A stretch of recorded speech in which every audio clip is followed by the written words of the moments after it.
The Weizmann Institute of Science in Rehovot, Israel, was recently named the best place to work in academia outside the United States by the magazine The Scientist.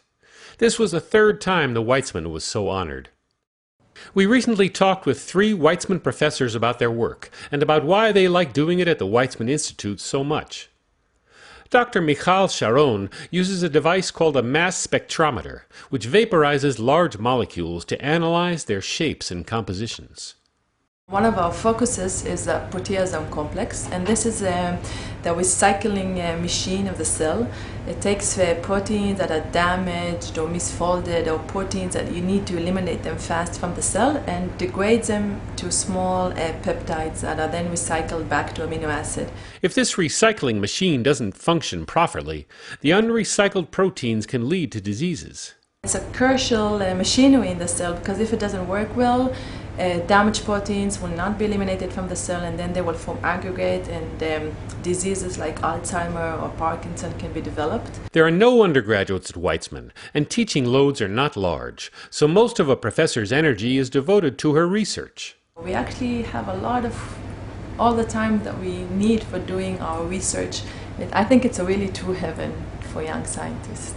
Dr. Avishai Gal-Yam doesn't work with tiny protein complexes within a cell, but with exploding stars called supernovas. Less than 10% of all stars are supernovas, which for unknown reasons don't just die out like our sun, but explode at a very young age. The typical age of an exploding star would be a few million years or tens of millions of years, compared to the sun that would live billions of years. Most of Gal-Yam's research is done in collaboration with large observatories, but Weizmann's small telescope is sometimes very useful. You get use of the telescope basically unlimited. Let's spend the entire night now observing this one single target. Sometimes there's a lot of value to that compared to, let's say, a big observatory where there are thousands of users and they can say, yeah, you can have these 10 minutes, but then it's somebody else's turn.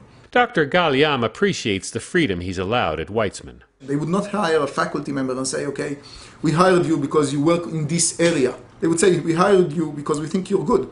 And then you should define your area. The heart of Dr. Maya Schuldiner's research is a custom-made robotic microscope. So if one scientist used to have to sit on the microscope and tune the focus, our microscope has been built in a way that we can look at thousands and thousands of different strains of yeast without having to ever touch the microscope.